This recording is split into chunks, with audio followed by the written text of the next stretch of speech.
Welcome into Duval Daily, presented by GenJag.com. I'm Jordan Lugo. Thanks so much for tuning in here on Wednesday, July 26th. Jaguars training camp day one is in the books. Practice has come and gone. It was a hell of an event out there. Having the fans out there, they were not able to attend in 2022 with the practices being over at Episcopal. You now have the Jaguars' new facility, Miller Electric Center, is the first practice that was able to take place at the new facility, which is just amazing. Did a tour of it last week.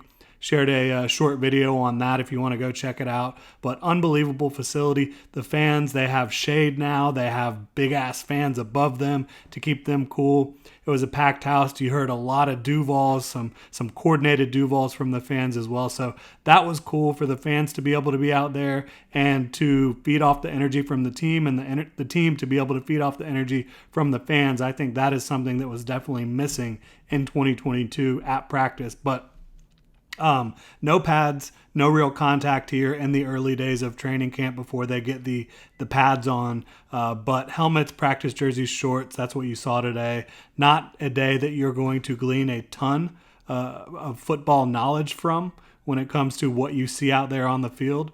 But the vibes are strong. There's clearly talent on this roster, more talent than there has been in a while. The camaraderie is there between all the guys that have been there now for a couple years. There's clearly competition to make this roster more so than there has been in years past. Quality competition there.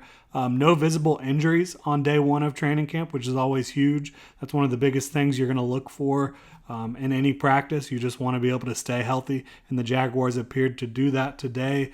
DeJuan Smoot placed on the PUP list, active PUP list. No big surprise there.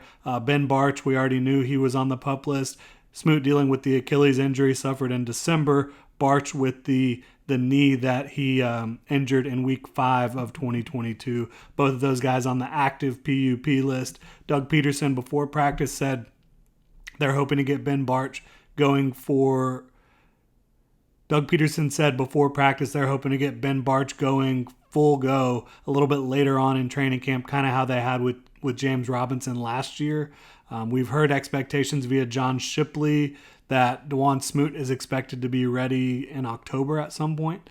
So probably won't be ready for the start of the regular season, but that's just a little update on those two injuries that we already knew about. Chris Claybrooks, he was there today with the football team on the practice field. 2 recent arrests during the offseason. We'll see how that plays out, but as of right now, he's still part of the team. Doug Peterson mentioned that they take this seriously, but he is still on the team right now. We'll see what happens there.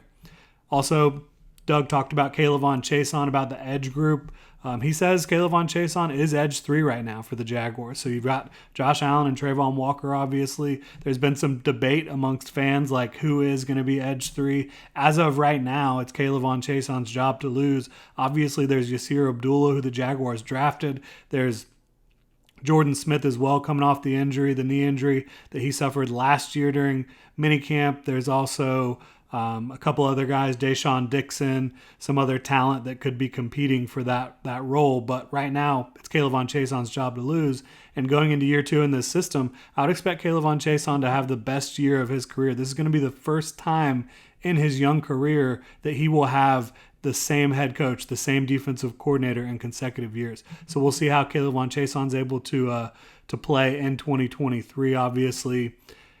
If I did not go ahead and talk about Calvin Ridley at this point, I think I'd be remiss. He's full go, and he looks fantastic. He looked fantastic through all of OTAs, minicamp, all that fun stuff. He looks incredible, though. I have not seen a receiver during my time in Jacksonville as someone that can go out there and cover practices as part of the media. I have not seen a receiver with the type of talent that Calvin Ridley has on that football field. And there's been some talented receivers here. Christian Kirk is a very talented slot receiver. Evan Ingram, a really talented tight end, receiving tight end. You know, you've seen Allen Robinson out there before as well. I've been able to see him. Obviously, I don't go back to the Jimmy Smith and Keenan McCardell days, but since about 2015, 2016, Calvin Ridley is clearly the most talented receiver the Jaguars have had in this building, and it showed in a big way during his first training camp. Throughout OTAs, they kind of would have Calvin do some drills with the receivers, run some routes with the team, and then he'd go off to the side and do his own thing. There was none of that today. He is a full go now, and whether it was going through the receiver drills, catching passes on air from Trevor Lawrence, or once you got into 7-on-7s and 11-on-11, he was making unbelievable catches. He just moves differently as well as a route runner, as a technician with his release off the line as well. And you were able to see him make the highlight play of the day today. Trevor Lawrence and him, it looked like there might have been a slight miscommunication with the depth of where Calvin Ridley was supposed to be on the field. Trevor threw it up, and it wasn't a deep pass by any means. It was a intermediate throw, but Trevor kind of launched it up there, and it was a little bit high for Calvin Ridley because, again, I think there was a miscommunication.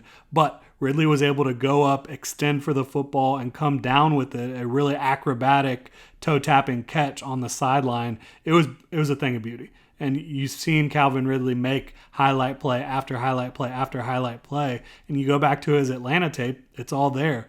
This is a guy that I think is going to come in and be a legitimate wide receiver one for the Jaguars. Everything we have seen to this point from him on the practice field, from his tape in Atlanta, from what he brings from a professional standpoint, it's been lights out for Calvin Ridley. It's been awesome.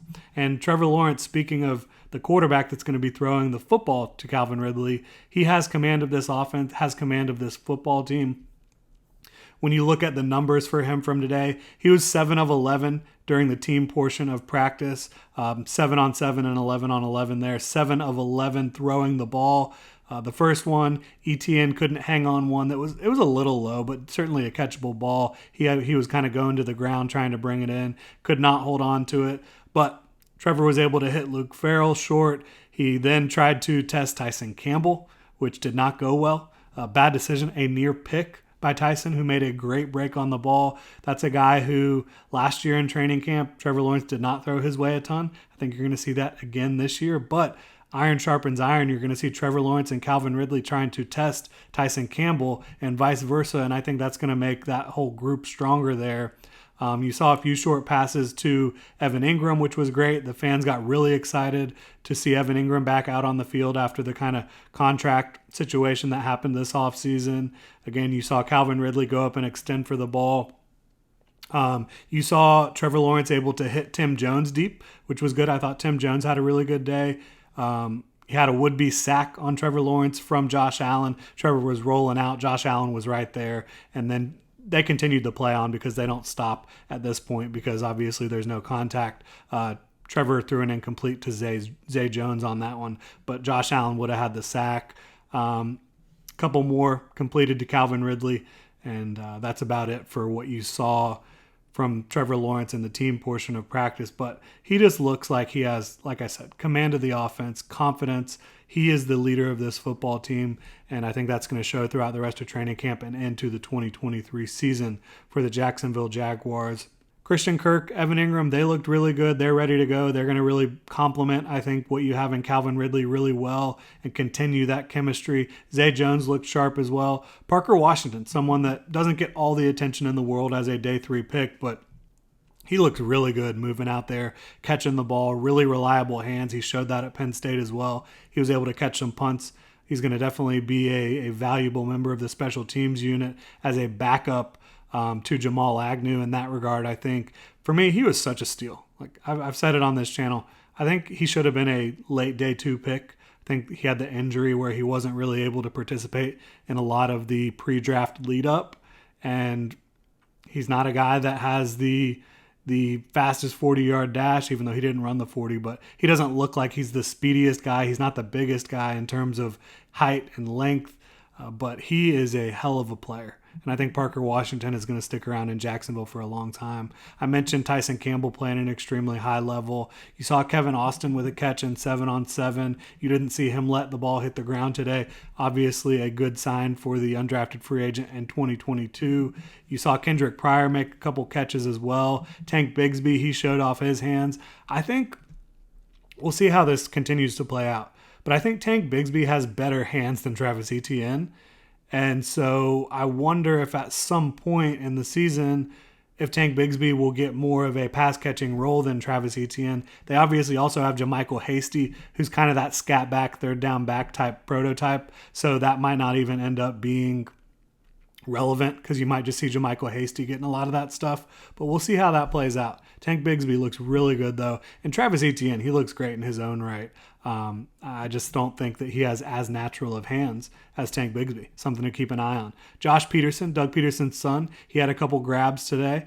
His first catches as a member of the Jaguars, 1-7 on 7, 1-11 on 11. So cool to see him out there with his dad coaching him up.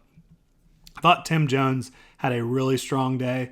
We've talked about the wide receiver battle that's going to take place at the back end of this roster. Tim Jones, I still think Tim Jones and Parker Washington are 5 and 6 for me. Obviously, you've got Jamal Agnew, who's not going anywhere with his special teams ability and his ability to just be a X factor on the offensive side of the ball. And then you've got Calvin Ridley, Christian Kirk, Zay Jones. I mean, I think your wide receiver room is looking pretty damn good at this point. Elijah Cooks is another one who I think has stood out as well. He didn't drop anything today. He looks just really physically imposing, really impressive. But I think Tim Jones, who has the inside track at the final roster spot at receiver, in my opinion, which I believe will be 6 receivers. Obviously, the Jaguars, they could keep 5, they could keep 7.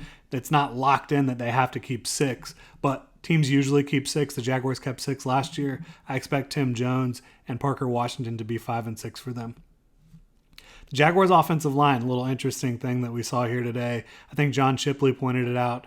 They have some T-shirts that say they're the 31st ranked offensive line in the game, obviously using some off-season publications as motivation, off-season rankings from whether it was PFF or wherever that came from. 31st ranked offensive line, they're taking that, they're using that as motivation throughout training camp and throughout the season. And this was an offensive line that it's had certainly some changes, right? This year, you brought in Anton Harrison in the draft. Jawan Taylor's gone. Cam Robinson, he's going to be suspended the first 4 weeks of the season. But this was an offensive line that was widely looked at as a subpar offensive line heading into 2022. And they did a pretty good job protecting Trevor Lawrence overall. I think, again, they're underrated, and they're going to use that as motivation. So I think that'll be a good thing for this group. You can't gather much of what you see from offensive line and defensive line until you can get out there and hit with the pads on. But we saw Little, Shatley, Fortner, Sheriff, and Harrison all out there together today. That should give you some indication as how things are going there. A good day for this football team, for this organization, getting out there on the practice field at Miller Electric Center, having the fans there. A lot of fun. The media room is just such a massive upgrade over what was in the stadium. Really cool to be in there as well. So really fun day. Good day of practice, in my opinion. Not a day that you're going to take a ton away from, but again, the vibes are good. They're strong. The team looks talented, looks athletic, and you were able to avoid any of the I word today. So really good first day for the Jacksonville Jaguars. We'll be back out there tomorrow for training camp day 2. They have practice Friday and Saturday before a break on Sunday. Really appreciate y'all tuning in. If you enjoy the content here, please like, subscribe, hit the notification bell. If you want to support the channel further, you can check out genjag.com/shop, pick up some Duval gear. Y'all have a good one.